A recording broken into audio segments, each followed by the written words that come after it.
I'm Gab, he's Jules. Grey skies over West London today. But Jules, so much going on because we have games in La Liga, in Serie A, in the Bundesliga, something called the League Cup in England. But we're going to start with a story which I think goes beyond what happens on the pitch. It's the fact David Ornstein in The Athletic reporting on Monday that Liverpool Football Club, they're circulating decks among investors. They've engaged Goldman Sachs and Morgan Stanley, I believe, ostensibly to sell the club. Now, Liverpool came back and said, well, we received expressions of interest. We're looking for investors, blah, blah, blah.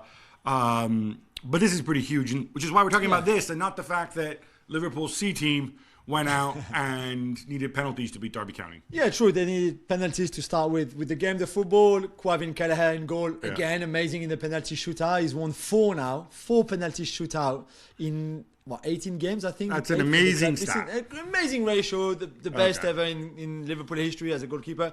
All of that was great. The kids got to play. We saw a few talented ones. And in the end, they qualified. This is most important. Now, the sale. Because is it for you a sale? Is it for you new investors selling a few shares of the club? Is it a bit of both? Is it what FSG as Fenway Group are saying, like, well, let's see what's coming our way now. We're testing the water, as the English like to say. So there's a couple things I think going on here. First and foremost, all those long lists of potential investors, people actually put out odds. Is it Stephen Pagliuca? Is it the Saudi media group? Is it Jim Ratcliffe? Ignore all that because I don't think we're anywhere near that stage. I think one of the single most important things to consider, which I think is actually kind of underreported right now, is that right now there is that Super League case in front of the European Court of Justice. We expect a preliminary verdict just before the World Cup final, towards the end of December, and then we expect a definitive verdict in the weeks or months following that. Now, obviously, if the verdict goes the Super League's way, the Super League case brought by Real Madrid, Juventus, and Barcelona, the value of Liverpool goes up tremendously. It may not be 3 billion or whatever number they chuck around. It could be 10 billion instantaneously because that is a complete game changer.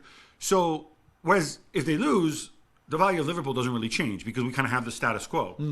So if I'm selling you this pen, Jules, and I know that there is a chance that in 2 months this pen will be worth 10 times or 5 times what it's worth now, I'm not going to sell it to you. I'm certainly not sell it to you quickly, right? Exactly.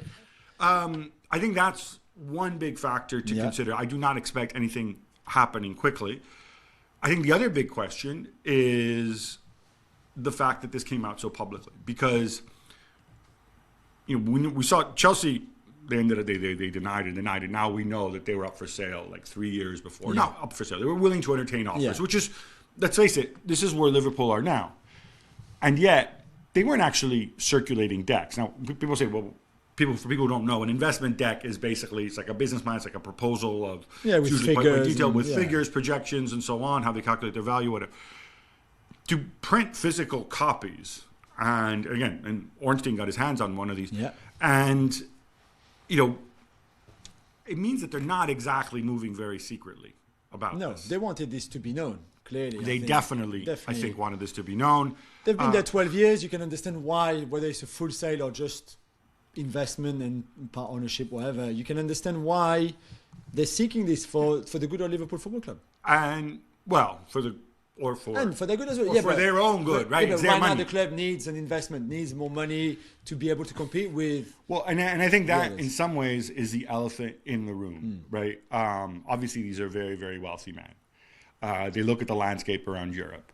They look at how much faith do we have in cost controls and the ability of the game to regulate itself. Not from a competitive balance standpoint. It's not about keeping the cartel. It's about keeping costs low so that people who are investors can actually make money off it. Because, look, I don't think I'm revealing a secret.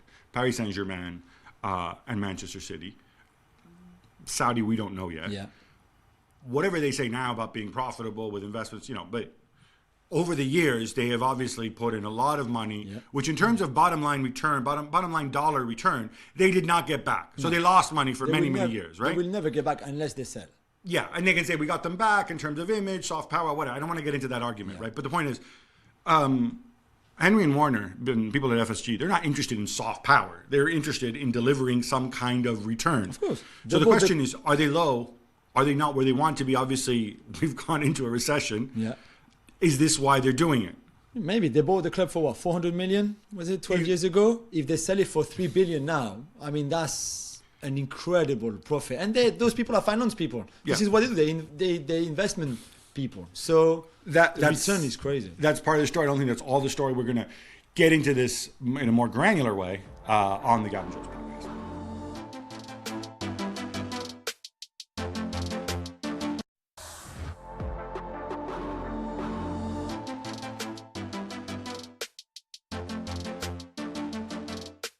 All right, enough Liverpool. How about some quick hits instead? Let's go, Gab. Barcelona do it the hard way on the road to Osasuna. They go a goal down early.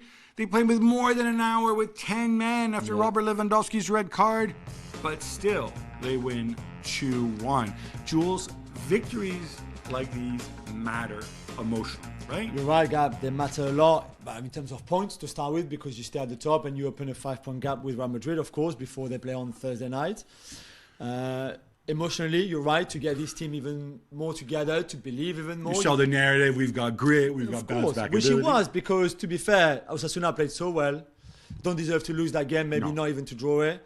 Barca struggled, some changes, some players missing, of course, the red card by Lewandowski, but yet to come back from 1-0 down at 10 against 11 and to score first Pedri and then a lovely Rafinha goal from the Jong assist. Header, it's no great. less. Yeah, header. It was really, on Lewandowski's really red card. So when I first saw it, I said, what? And then I watched the replay and I said, and I have to assume that Robert Lewandowski, after 500 games or however many as a professional. It's only his second red card in his career. That's fine, but he knows exactly. I think so. He knows exactly what he's doing. David Garcia, I think it was. He's on the yellow already. If you're not on the yellow and you want to go a bit tough, maybe. Although I think that was a straight red, which I think a second yellow was fair. But why? Yeah. Why are you doing that? I really didn't get it. It's an odd one. And by the way, conspiracy theorists, it's not because he wants some rest before the World Cup. Definitely not. And Gerald Pique said he was quitting at the weekend, of course, but stuck around to make up the numbers on the bench for that game against Osasuna. Gab got sent off without coming on. Sent off in your last ever game. Wow. I wonder where I've seen that before. I can't remember. Anyway, so insulting the referee as well. I mean, it's weird and unnecessary. And I have to say, if you're the referee, probably unnecessary to send them off. It's like, you're not going to see this dude ever again. Like, really, you can't just pretend. It makes Monsanto just wanted his name in the headlines. Again, yeah. Chelsea lose to Manchester City in the League Cup 2-0 as Riyad Mahrez shines. Jules, I know it's the League Cup, so it shouldn't matter, but it's 3 defeats in the last 4 for Graham Potter. Yeah, it's not good. I mean, we can say that they played a bit better, which is true. I mean, Neil Pulisic has a great chance to score. They have chances in the second half as well, and in terms of what we saw before from Chelsea, especially at the weekend against Arsenal, even with the changes that Potter made, this was a bit better. But you still lost and you didn't score. And you create some chances, but you could have conceded more goals too. The performance is better. I thought the performance was better. I was. Yeah. We can't have it both ways, right? We can't say performance. No, which is true. And we praise them for that. Go away to Newcastle at the weekend now and try to do the same with the win this time, or at least the draw. Our boy Roberto De Zerbi does it again, Gab. Brighton win 3-1 away at Arsenal in the League Cup. Yeah, I don't know. It was at Arsenal in the sense it was at the Arsenal Stadium. I'm not sure they were playing Arsenal as much as they were playing Eddie Nketiah and a bunch of dudes. There was a B team from Arsenal and there was changes from Brighton too. That's fine. You know my love for De Zerbi. I think it's important. This competition is important for Brighton. I think they can do something in it, especially with now Arsenal, Chelsea, and Spurs all out of the competition. West Ham too. All the London clubs apart from Charlton, I think. Apart from Charlton, and Brighton is obviously London by the sea, right? It's not that far away. So, look, well done to them. Builds a momentum, builds a legend of Roberto De Zerbi. If you're Arsenal, I read somewhere, there's not enough depth. No, who cares? This is irrelevant. Doesn't matter. Really doesn't matter. Yeah, exactly. It's probably a good thing that they're going to attack. Bayern turned it on against Werder Bremen, winning 6-1 as Serge Gnabry bags a hat-trick. Jules, they're now 4 points clear, and as I see it, the lead is only going to get bigger. Yeah, I think so, Gab. We said it. Union was a great story until Well, until he lost it, until he ended, and then it has ended now. I can tell you that. I mean, going forward, Bayern was so good against Werder. And they are not, I mean, they're okay. I think they were 7th in the table. They're not just this super defensive, solid team at all. So they were always going to leave space. But Bayern took their chances well, even after Mane came off. Even after Choupo missed a penalty, by the way, so he didn't score in that game. But there was always going to be one winner. And to score 6, they could have scored more. I'd forgotten about Gnabry and how good he can be. I feel like he had... So good. And sometimes we forget that he can play so narrow as well and doing really well.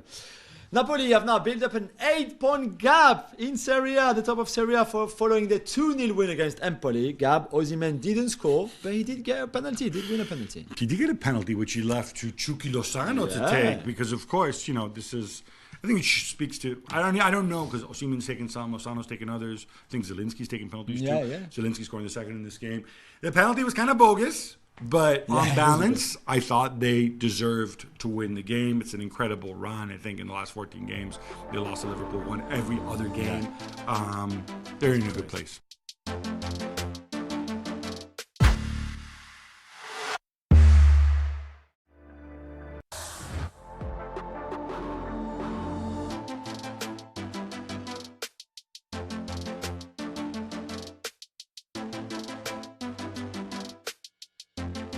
Like stars in the galaxy, so many good hits. This was way back on Monday night, but still significant. Real Madrid lose 3-2 at Rayo Vallecano. Not a good performance, Jules. No, I told Gab their first defeat in the league this season, in a place where it's hard to play. It's a hostile crowd, it's a small stadium. And Rayo played really well, a bit like what we said with the Osasuna before. It's true that they played really well. However, this was just not good enough with the ball in terms of creativity, creating chances. They had no idea, no rhythm, no intensity.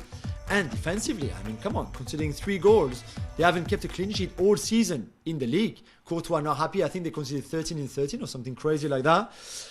They have, I think, a lot of work. I don't know if it's work to do or maybe just to be a bit more committed at times, in those kind of games where maybe you're not taking it too seriously or seriously enough. I think the problem is when you have superstars and you rely on superstars doing superstar things and they don't happen to do it on the day, that's when you run into problems. Valverde tried one of his trademark finishes. Did you see where it ended up? Like in the balcony? Exactly. And no Karim Benzema, Gab, in that game, of course. Some are suggesting that he's saving himself for the World Cup, which prompted an odd response from Carlo Ancelotti. Of course, because Carlo Ancelotti will always stick up for his players in public, especially if they're superstars. I don't think for a minute Karim Benzema is saving himself for the World Cup. I just think the man is 34 years old. He's been through the wars. He's not always going to be there, which is why in the summer, when Mbappe didn't come, many of us said, well, wait a minute. You've got Asensio expiring contract. You got Hazard perennially unfit. You got Mariano Diaz, who is Mariano Diaz, and I know that's a tautology, but you know what that means. Jovic had left. You need another body. You need another live body. Rodrigo at center forward is a nice idea, but come on. You can't rely on this week in, week out. Tottenham Hotspur are out of the League Cup, losing 2-0 to Nottingham Forest. I guess it's some fixture congestion relief for Antonio Conte. But did he really have to play Harry Kane?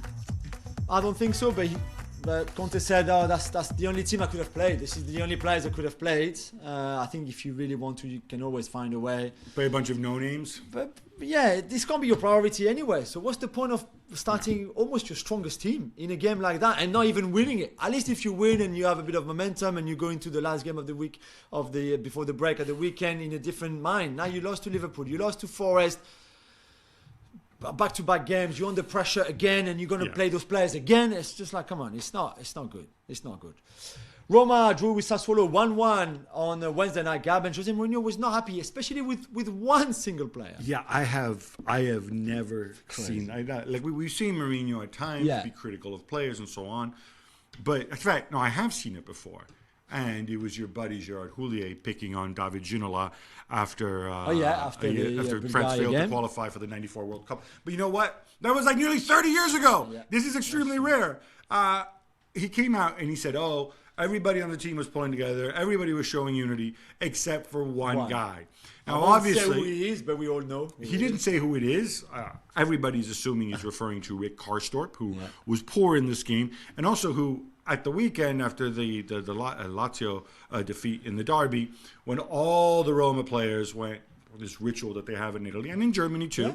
After the game, you go under the curva where the ultras are, and you either soak up the applause if you've done well, or you take the abuse, or you apologize. Right? People say it's a stupid ritual, whatever it is. Karsdorp wasn't there for that.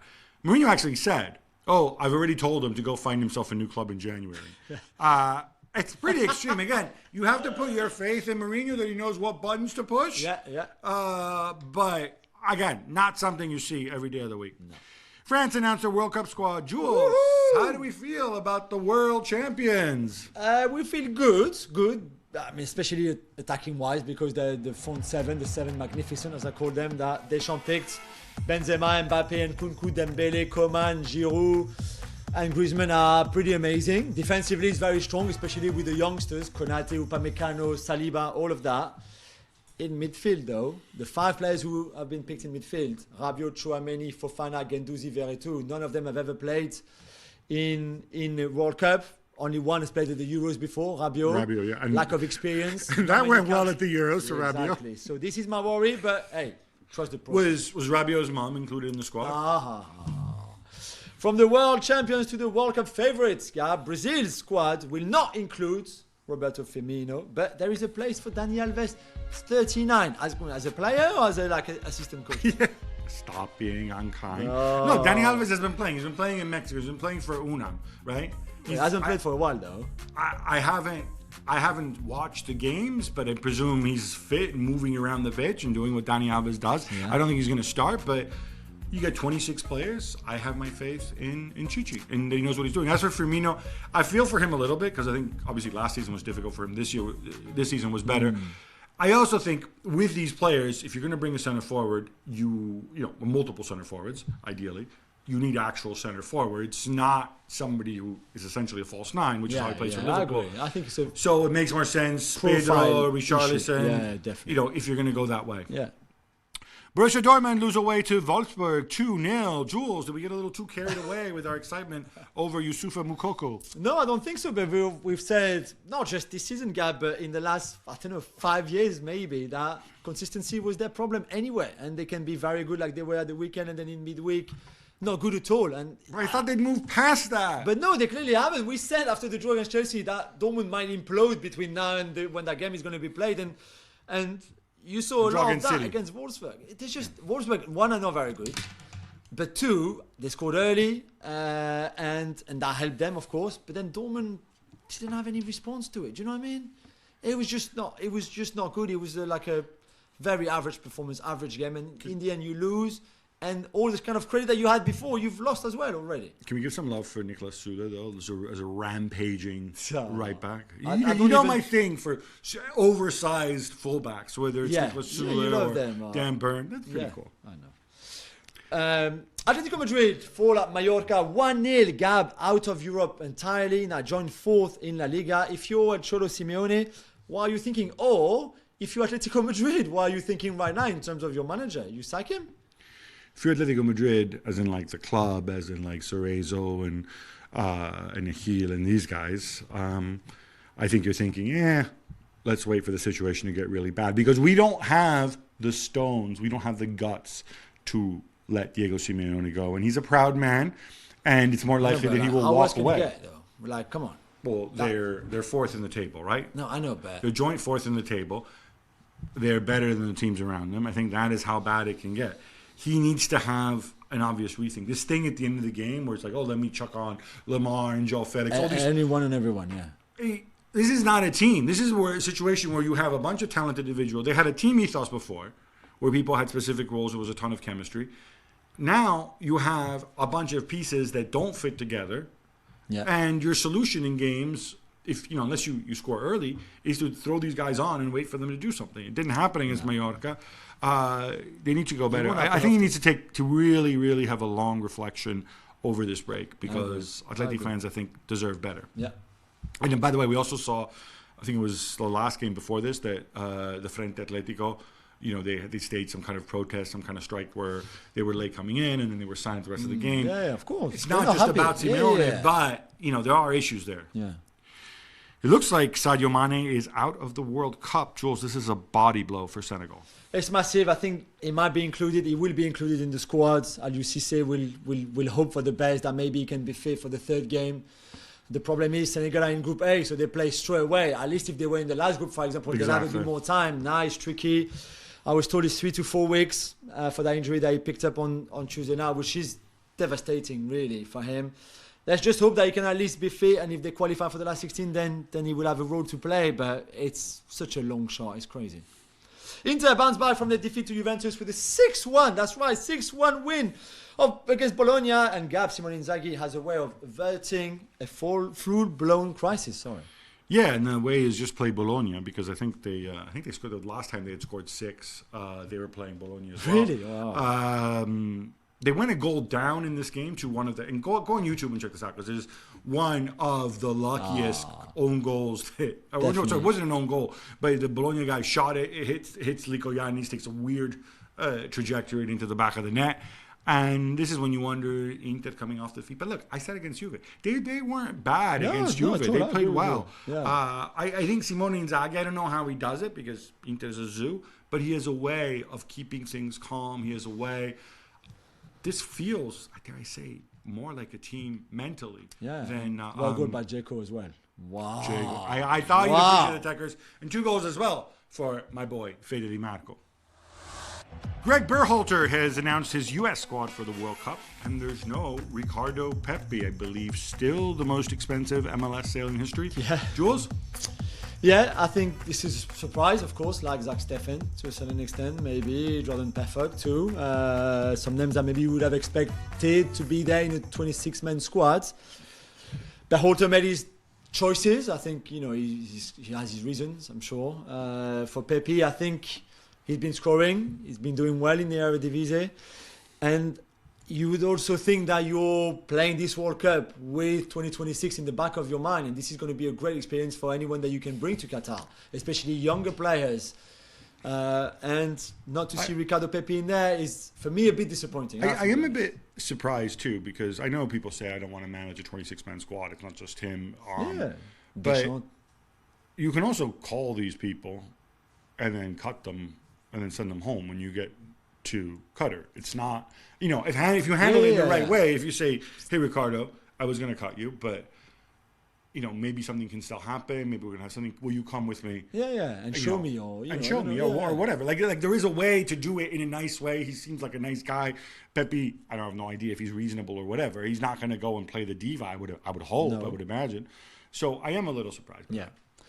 Wales also announced their World Cup squad, Gab, and coach Rob Page had to go out his way to tell everyone that Gareth Bale won't be given time off to play golf during the tournament. This is so stupid. I feel for Rob Page, and look, I've been critical of Gareth Bale. I feel for Gareth Bale now. Yeah, too. I mean, whoever asked this question. I know, come on. Now Rob Page did say, sometimes there was an afternoon off, and lads like can you squeeze 9 goals in, 9 holes in, but. I mean, seriously? Yeah. These are the questions that you ask. Their first World Cup since 58, and you have one question Cup? And you say that? Man, please grow up. Anyway, Jules, that brings us to an end. We've got the final league meeting until the next time after this weekend, this league weekend of football. We will have a new world champion. I know. Incredible stuff. I know. And of course, big games this weekend as well. So that means we got to come back on Monday and do it all over again. Yeah. Until then, love the game, love your neighbor, love yourself.